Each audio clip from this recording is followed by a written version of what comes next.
칠순잔치가 끝난 그날 밤, 며느리가 제 손에 쥐어준 건 단 하나였습니다. 38,000원짜리 반지.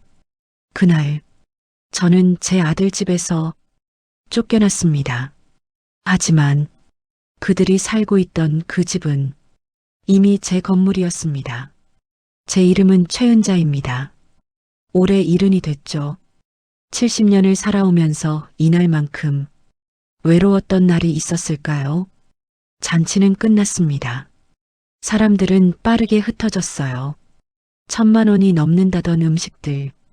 이제 와서 보니 그저 차가운 접시 위에 놓인 장식일 뿐이었습니다. 그때였습니다. 며느리 서연이 제게 다가왔죠. 어머니, 이상했습니다. 목소리가 너무 차가웠어요. 버스비 정도는 드려야 하지 않겠습니까? 버스비. 그 말을 듣는 순간 알았습니다. 저는 이제 손님이구나. 봉투를 받는 순간 손끝으로 느껴졌습니다. 너무 가벼웠어요. 안에 든 것은 작은 반지 하나. 38,000원. 그날 잔치에 쓴 돈만 1000만 원이 넘었다고 들었습니다. 하지만 제게 돌아온 건 겨우 38,000원. 그때 가장 아팠던 건 아들이었습니다. 민수야, 아무 말도 안 할 거니? 대답은 없었습니다. 30년. 제가 그 아이를 키우는데 걸린 시간입니다. 병원비가 없어서 밤새 일했던 날들. 대학 등록금을 위해 두 곳에서 일했던 시간들. 그 모든 시간이 지금 이 침묵 앞에서 사라지고 있었습니다. 어머니, 택시는 너무 비싸니까 버스로 가세요. 차가운 바람이 제 등을 밀었습니다. 뒤에서 누군가 말했죠. 자식 잘 둔다고 다 좋은 건 아니군요. 그 말이 제 귀에 박혔습니다. 자식 잘 둔다고. 집으로 돌아가는 발걸음은 평소보다 무거웠습니다. 아니, 집이라고 부를 수 있을까요? 경비원의 눈빛이 이상했습니다. 사모님, 오늘은 그냥 올라가시지요. 그냥이라는 말이 왜 이렇게 거슬렸을까요? 그때 며느리가 했던 말이 떠올랐습니다. 집 명의가 어머님께 있지 않잖아요. 명의가 제게 없다. 엘리베이터에 탔습니다. 거울 속에 낯선 사람이 서 있었습니다. 언제부터 이렇게 늙었을까요? 주름, 흰머리, 구분 등. 이게 정말 나일까? 버튼을 누르려던 손이 멈췄습니다. 올라가도 되는 걸까? 내가 정말 환영받는 걸까? 문이 열렸습니다. 그리고 그 소리, 딱딱딱. 서연의 힐소리가 복도를 울렸습니다. 마치 제 심장을 향해 다가오는 것 같았어요. 어머, 김치 냄새가 정말 심하네요. 저희는 이런 거 잘 안 먹는데. 가슴이 철렁했습니다. 일주일 동안 정성껏 담근 김치였습니다. 배추를 씻고 소금에 절이고 양념을 버무리고 밤새도록 허리가 아팠지만 아들과 며느리가 좋아할까 싶어 만들었습니다. 하지만 그것조차 귀찮은 존재가 되어버렸네요. 식탁 위에 놓인 한 장의 쪽지. 이사 준비 중. 어머니 방은 그대로 두세요. 그대로 둔다. 마치 쓰다 남은 물건처럼. 민수는 여전히 아무 말이 없었습니다. 창밖에서 이삿짐 트럭 경적 소리가 들려왔습니다. 뭔가 시작되고 있었습니다. 그날 저녁 우연히 본 것이 있었습니다. 현관 앞에 조심스럽게 놓인 서류 봉투. 평소 같으면 그냥 지나쳤을 겁니다. 하지만 그날은 뭔가가 이상했습니다. 봉투를 여는 순간 심장이 멈춘 것 같았습니다. 월세 580만 원, 강남 빌딩 4층. 손이 떨렸습니다. 그리고 대표 자란에 적힌 이름. 대표 최은자. 제 이름이었습니다. 뭐지? 이게 무슨... 그때 기억이 떠올랐습니다. 20년 전 남편이 갑자기 세상을 떠났을 때 슬픔에 아무것도 할 수 없었습니다. 변호사가 서류를 건넸죠. 사모님, 여기 서명 좀 부탁드립니다. 그때 뭐라도 서명했었나 봅니다. 무슨 내용인지도 모른 채 그저 변호사가 시키는 대로 도장만 찍었죠. 남편이 병상에서 했던 마지막 말. 여보, 당신 명의로 몇 개 해뒀어. 나중에 쓸모 있을 거야. 그때 남편이 했던 말을 20년 만에 이제야 이해했습니다. 어머니, 그거 왜 보십니까? 며느리의 얼굴에 당황함이 가득했습니다. 이게 뭐죠? 그게 처음이었습니다. 며느리가 말을 제대로 못하는 모습을 본 게 그 순간 알았습니다. 뭔가가 크게 잘못되어 있다는 걸. 그리고 제가 알아야 할 진실이 훨씬 더 크다는 것도. 그날 밤 한숨도 자지 못했습니다. 대신 찾기 시작했죠. 강남 빌딩. 손이 떨렸습니다. 화면에 나타난 건 20층짜리 상업용 건물. 그리고 임대 현황. 4층 박서연 회계사무소. 7층 카페 민수네 대표 최민수. 12층 서연 동생 의류 매장. 모두 제 건물이었습니다. 더 찾아야 했습니다. 남편이 남긴 서류들, 20년 동안 건드리지 않았던 상자를 열었습니다. 그리고 발견했죠. 건물이 하나가 아니었습니다. 3개나 있었습니다. 강남에 2개, 서초에 하나. 모두 제 명의. 통장 사본들, 매달 입금되는 돈들, 관리비를 제외한 순수익만 2,300만 원. 하지만 저는 단 한 번도 그 돈을 본 적이 없었습니다. 그리고 가장 믿기 싫었던 것. 아들 민수의 명의로 된 통장. 매달 정확히 2천만 원씩 5년 동안. 민수야, 너 알고 있었구나. 제 돈 2천만 원 중에서 50만 원을 돌려받으며 감사하다고 말하고 있었습니다. 엄마, 이번 달 생활비예요. 그 말에 고맙다고 대답했던 제가 얼마나 어리석었을까요? 그날 밤 한숨도 못 잤습니다. 하지만 이상했습니다. 눈물이 나오지 않았어요. 울기엔 너무 오래 울었어요. 대신 머릿속이 차갑게 정리되기 시작했습니다. 70년을 살면서 처음 느껴보는 감정. 분노도 슬픔도 아닌 차가운 결심. 해가 떴습니다. 새로운 날이 시작되었습니다. 그리고 저도 새롭게 시작할 때였습니다. 오전 9시 전화를 걸었습니다. 네, 법률사무소입니다. 저 최은자입니다. 20년 전에 남편 서류 처리하셨던 제 재산 목록을 정확히 알고 싶습니다. 그 순간 제 목소리가 낯설게 들렸습니다. 마치 다른 사람의 목소리 같았죠. 하지만 틀림없이 제 목소리였습니다. 알겠습니다. 오후 2시에 사무실로 오시겠습니까?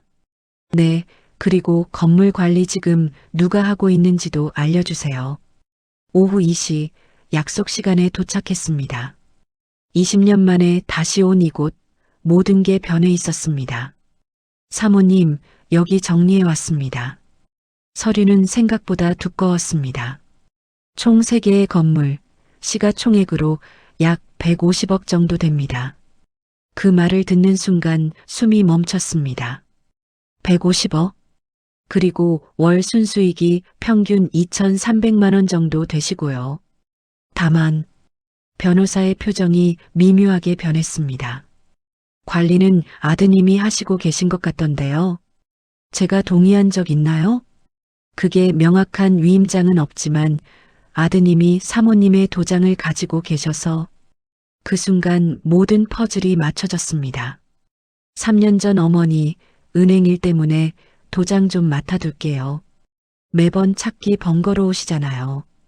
그때부터였구나. 지금부터 제가 직접 관리하겠습니다. 알겠습니다. 서류 준비하겠습니다. 그리고 임대차 계약 전부 확인하고 싶습니다. 특히 제 가족이 쓰고 있는 곳들, 화면 계약서들, 여기 총 5건입니다. 모두 시세보다 30-40% 저렴하게 책정되어 있고요. 계약 기간도 10년 장기로 되어 있습니다. 10년. 일반적인 상업용 건물 임대는 2년인데 누가 이렇게 했죠? 계약 날인은 아드님 명의로 되어 있습니다. 그 말을 듣는 순간 가슴이 터질 것 같았습니다. 하지만 무너질 수는 없었습니다. 이제 끝낼 시간이었습니다. 변호사님, 모든 계약을 재검토하겠습니다. 그리고 잠깐 멈췄습니다. 제가 직접 임대인으로서 통지를 보내겠습니다. 다음 날 아침 저는 제 건물로 향했습니다. 처음으로 주인의 자격으로 1층 로비는 소란스러웠습니다. 왜 월세 인상을 지금 얘기합니까? 서연과 민수가 관리실 직원에게 따지고 있었습니다. 건물주께서 직접 말씀하시라고 해서 그렇습니다. 그 순간 자동문이 열렸습니다. 제가 들어섰죠. 그들의 눈이 제게 향했습니다. 믿을 수 없다는 표정이었습니다. 지문 인식기에 손을 올렸습니다. 삑소리와 함께 문이 열렸습니다. 직원 한 명이 서연에게 조용히 말했습니다.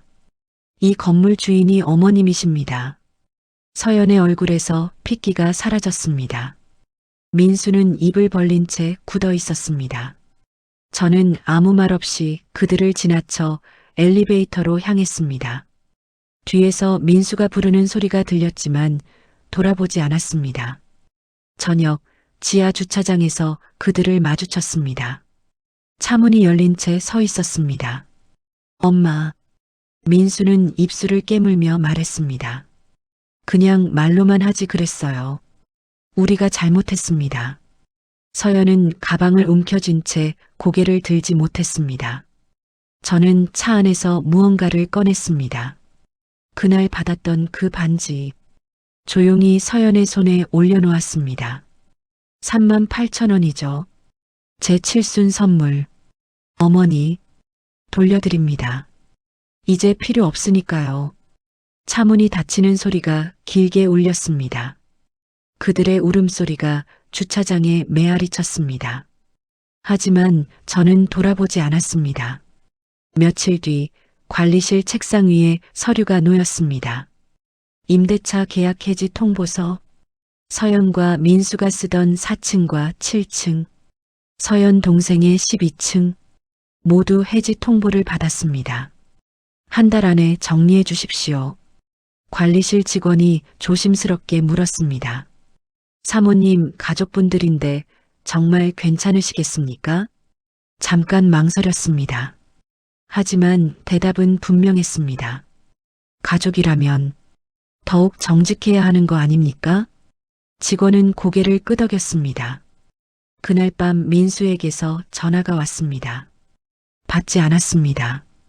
다음 날도 그 다음 날도 일주일 동안 매일 전화가 왔지만 받지 않았습니다. 어느 날 문자 하나가 왔습니다. 엄마, 미안합니다. 서연이랑 이혼하기로 했어요. 제가 너무 나쁜 놈이었습니다. 용서해 주세요. 화면을 한참 바라봤습니다. 하지만 답장하지 않았습니다. 아직은 때가 아니었습니다. 한 달이 지났습니다. 건물에서 그들이 모두 떠났습니다. 새로운 세입자들이 들어왔습니다. 시세대로 계약했고 정당한 임대료를 받았습니다. 어느 날 오후 옥상 정원에 올라갔습니다. 유리병 너머로 서울 시내가 한눈에 보였습니다. 바람이 가로수 잎을 흔들었습니다. 이곳에서 남편이 사준 3개의 건물이 모두 보였습니다. 20년 동안 제가 몰랐던 선물, 남편이 저를 위해 남겨둔 것. 여보, 이제야 알았어요. 당신이 뭘 남겨뒀는지. 목에 걸린 스카프를 천천히 풀어 손에 감았습니다. 깊게 숨을 들이마셨습니다. 며칠 뒤 변호사 사무실을 다시 찾았습니다. 사모님, 무슨 일로 오셨습니까? 재단을 만들고 싶습니다. 재단이요? 네, 저처럼 홀로 된 어르신들을 위한 재단입니다. 건물 수익의 일부를 매달 기부하려고 합니다. 변호사가 놀란 표정을 지었습니다. 훌륭한 결정이십니다, 사모님. 그리고 또 하나 장학금 제도도 만들고 싶습니다. 편모 가정 아이들을 위한. 제 목소리가 잠시 떨렸습니다. 저도 그렇게 아들을 키웠거든요. 6개월이 지났습니다. 재단이 정식으로 설립됐습니다. 최은자 복지재단. 첫 달에 20명의 어르신을 도왔습니다. 두 번째 달에는 30명. 점점 늘어갔습니다. 장학금도 시작했습니다. 10명의 아이들이 첫 수혜자가 됐습니다. 그들의 감사 편지를 읽으며 눈물이 났습니다. 할머니, 감사합니다. 이제 학교를 계속 다닐 수 있어요. 이런 일을 하기 위해 살아온 걸까요? 70년이 걸렸지만 이제야 제 길을 찾은 것 같았습니다. 어느 날 책상 위에 편지 한 통이 놓여 있었습니다. 민수의 편지였습니다. 엄마, 이혼했습니다. 모든 게 제 잘못이었습니다. 서연은 처음부터 건물을 알고 있었습니다. 저도 알았고요. 용서받을 수 없다는 걸 압니다. 하지만 한 가지만 말하고 싶습니다. 엄마가 하시는 일을 신문에서 봤습니다. 정말 자랑스러웠습니다. 이제야 진짜 엄마를 본 것 같습니다. 편지를 한참 들고 있었습니다. 아직 용서할 순 없었습니다. 하지만 언젠가는 가능할지도 모른다는 생각이 들었습니다. 1년이 지났습니다. 재단 1주년 기념 행사가 열렸습니다. 100명이 넘는 어르신들과 50명의 장학생들이 참석했습니다. 단상에 올랐습니다. 마이크 앞에 섰죠. 안녕하십니까. 저는 최은자입니다. 떨렸습니다. 하지만 목소리는 힘이 있었습니다. 1년 전 저는 아무것도 몰랐습니다. 제가 무엇을 가졌는지, 제가 누구인지. 70년을 살았지만 제 인생의 주인은 늘 다른 사람이었습니다. 청중들이 조용히 들었습니다. 하지만 이제 압니다. 진짜 가치는 건물이나 돈에 있지 않다는 걸. 그건 제가 그걸로 무엇을 하느냐에 있다는 걸. 박수가 터져 나왔습니다. 여러분, 늦은 나이는 없습니다. 70살에도 새로 시작할 수 있습니다. 저처럼요. 더 큰 박수가 이어졌습니다. 눈물이 났습니다. 하지만 슬픈 눈물이 아니었습니다. 기쁜 눈물이었습니다. 사가 끝난 후 다시 옥상 정원에 올랐습니다. 노을이 붉게 번졌습니다. 도시의 불빛이 하나둘 켜지기 시작했습니다. 휴대폰이 울렸습니다.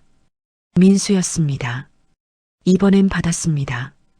여보세요. 엄마. 목소리가 떨리고 있었습니다. 행사 뉴스 봤어요. 정말 자랑스러웠습니다. 잠깐 침묵이 흘렀습니다. 엄마, 저 다시 시작하려고 합니다.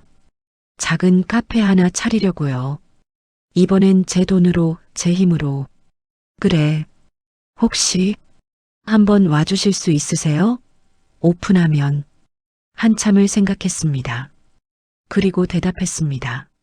생각해 볼게. 감사합니다, 엄마. 전화를 끊었습니다. 용서는 아직이었습니다. 하지만 시간이 필요했습니다. 그에게도 제게도 바람이 불었습니다. 스카프가 휘날렸습니다. 그걸 잡으며 미소 지었습니다. 71년. 새로운 1년이 시작되고 있었습니다. 이번엔 제가 선택한 삶으로 38,000원짜리 반지로 시작된 이야기. 그 작은 모욕이 제게 150억의 가치를 알려줬습니다. 아니, 그보다 더 큰 것을, 제 자신의 가치를 알려줬습니다. 칠순잔치에서 쫓겨난 그날, 저는 새로 태어났습니다. 그리고 지금 진짜 제 인생이 시작되고 있습니다. 2년이 흘렀습니다. 재단은 이제 서울 전역에 알려졌습니다. 매달 200명이 넘는 어르신들을 돕고 있습니다. 장학생은 150명으로 늘었습니다. 아침마다 출근합니다. 70대에 직장을 다니게 될 줄은 몰랐습니다. 하지만 이건 일이 아니었습니다. 제 삶이었습니다. 할머니, 안녕하세요. 장학생 한 명이 인사했습니다. 이제 대학교 2학년이 된 아이였습니다. 어머, 지수야. 학교는 잘 다니고 있니? 네. 할머니 덕분에 꿈을 포기하지 않았어요. 나중에 꼭 간호사가 돼서 할머니들을 돕고 싶어요. 그 말을 들으며 가슴이 벅찼습니다. 제가 도운 게 아니었습니다. 그들이 제게 삶의 의미를 준 겁니다. 어느 토요일 오후 약속이 있었습니다. 망설였지만 가기로 했습니다. 민수가 연 카페 앞에 섰습니다. 새 출발 카페라는 간판이 보였습니다. 작고 소박했습니다. 하지만 깔끔했습니다. 문을 열고 들어갔습니다. 어서 오세. 엄마. 민수가 앞치마를 두른 채 서 있었습니다. 2년 만에 보는 아들. 많이 수척해졌습니다. 하지만 눈빛은 예전과 달랐습니다. 더 진지했고 더 성숙했습니다. 앉으세요, 엄마. 커피 드릴게요. 응. 자리에 앉았습니다. 카페는 작았지만 손님들로 가득했습니다. 민수가 직접 커피를 내려 가져왔습니다. 엄마, 이거 드셔보세요. 제가 직접 배운 거예요. 한 모금 마셨습니다. 좋았습니다. 맛있네. 정말요? 민수의 얼굴이 밝아졌습니다. 마치 어린아이처럼. 엄마, 저 매일 엄마가 하시는 일 기사 찾아봐요. 정말 대단하세요. 저도 언젠가 엄마처럼 누군가를 도울 수 있는 사람이 되고 싶어요.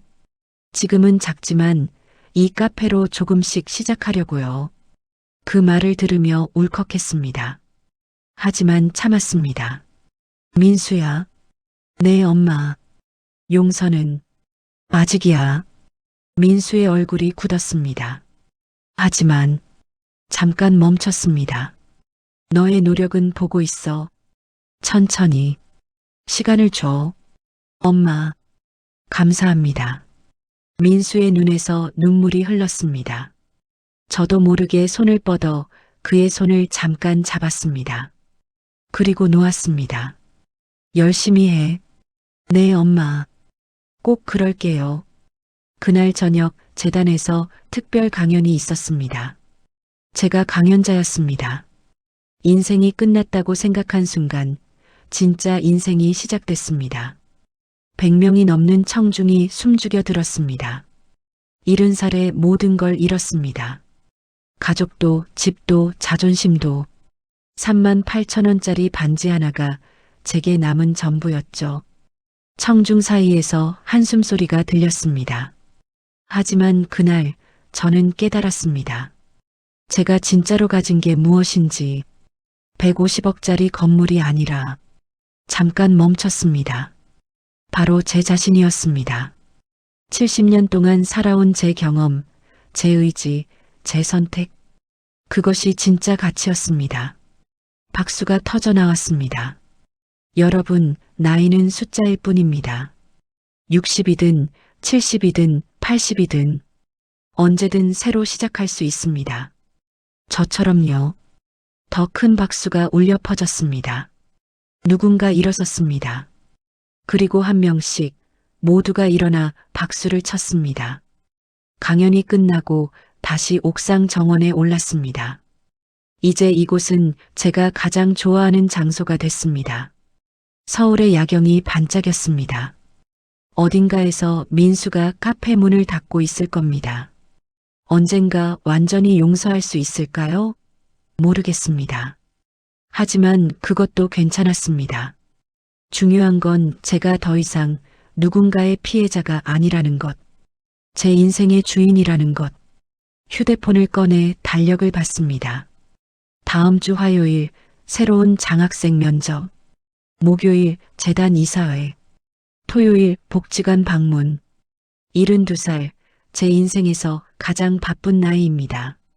그리고 가장 행복한 나이이기도 합니다. 바람이 불었습니다. 머리칼이 흩날렸습니다. 더 이상 그것을 신경 쓰지 않았습니다. 주름도, 흰머리도, 구분 등도 이 모든 것이 제가 살아온 증거니까요. 38,000원짜리 반지. 그 작은 모욕이 제게 가장 큰 선물이 됐습니다. 제 자신을 발견하게 해준 선물. 하늘을 올려다봤습니다. 별이 반짝였습니다. 여보, 보고 있어요? 당신이 남겨준 것들로 저 이렇게 살고 있어요. 대답은 없었습니다. 하지만 바람이 불었습니다. 마치 대답처럼 고마워요. 당신 덕분에 제 인생을 찾았어요. 눈을 감았습니다. 깊게 숨을 들이마셨습니다. 그리고 다시 눈을 떴습니다. 내일도 해는 뜰 것입니다. 그리고 저는 다시 일어나 제 하루를 살아갈 것입니다. 72살의 새로운 하루를, 제가 선택한 삶을. 이 이야기는 실화를 바탕으로 재구성한 것입니다. 매일 수많은 어르신들이 가족에게 소외당하고 있습니다. 하지만 그들 중 일부는 다시 일어섭니다. 나이는 끝이 아닙니다. 새로운 시작입니다. 당신의 인생도 언제든 다시 시작할 수 있습니다. 지금 이 순간부터 최은자 재단은 현재까지 1,500명 이상의 어르신을 도왔으며 500명 이상의 학생에게 장학금을 지원했습니다. 당신도 늦지 않았습니다.